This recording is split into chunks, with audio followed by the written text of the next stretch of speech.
This is a new moon spell for the spring solstice, the new moon and the equinox. It can be used at any time, but this is when I like to use it.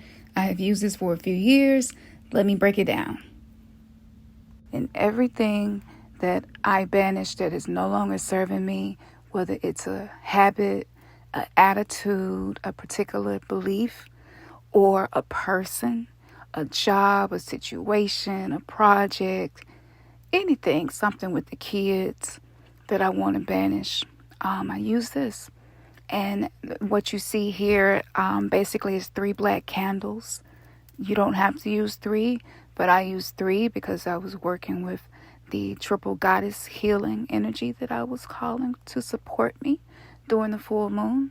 But you can use 1. We have these black votive candles in our crystal shop. Sometimes they're hard to find.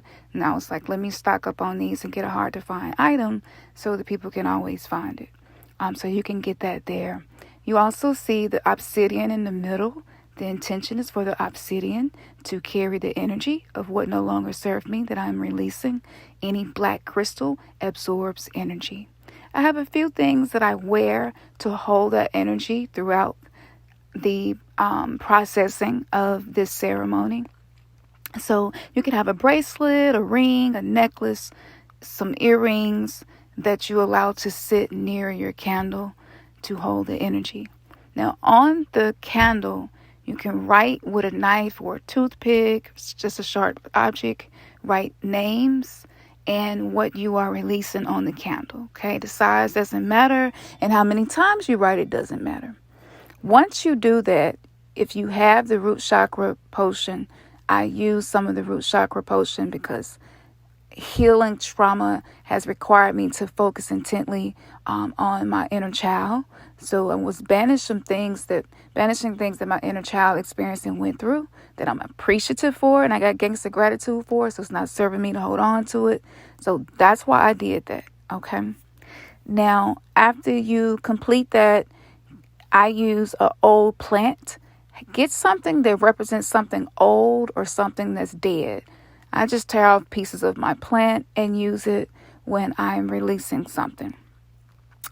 Be careful not to let whatever it is, if it happens to be a plant or a leaf, you don't want it to catch on fire. So be careful with it.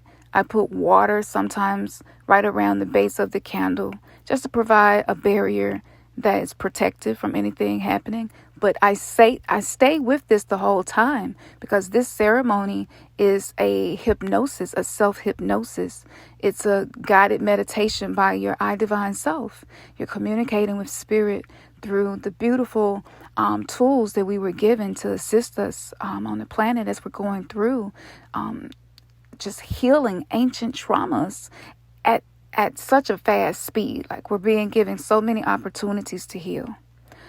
So while you're doing this, you want to pray. You want to pray and focus all of your attention on what's in front of you, not thinking about anything else. If a thought comes into your mind, just take a breath and release it.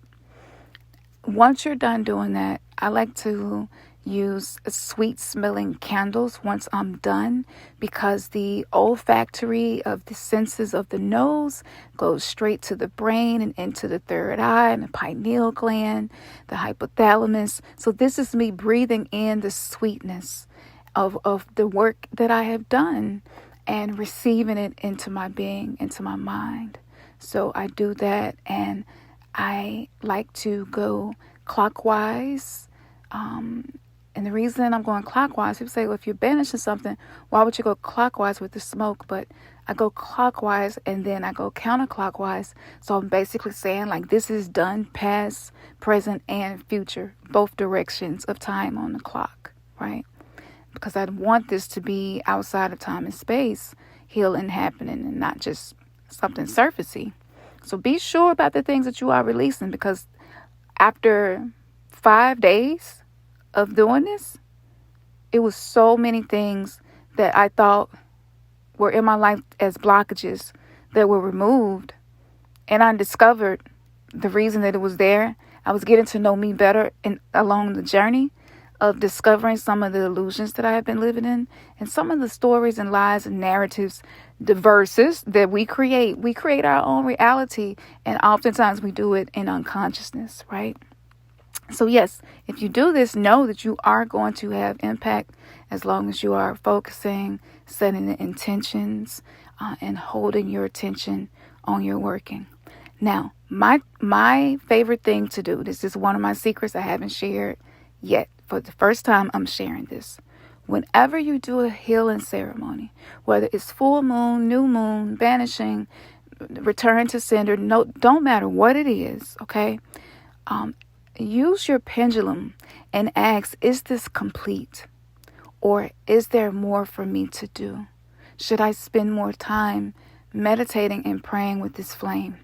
And allow the pendulum to give you the answer. Because oftentimes we are not in tune enough to pick up on the really quiet voice, because we have so many voices in our head that we listen to more often.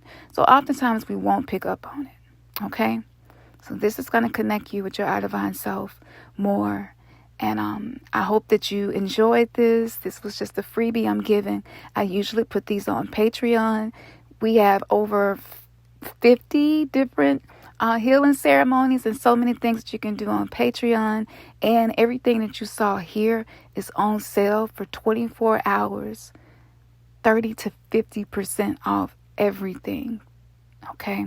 Use code GangstaGratitude23. And there's blogs on the website to help you if you're not sure what to do with your tools when you get them. Listen to your spirit. Make moves. The energy is going to bless you for it. Man, your third eye just been kissed. Peace. One love. Ashe. New me stay. We doing this. We got this. We gonna make it. We making it.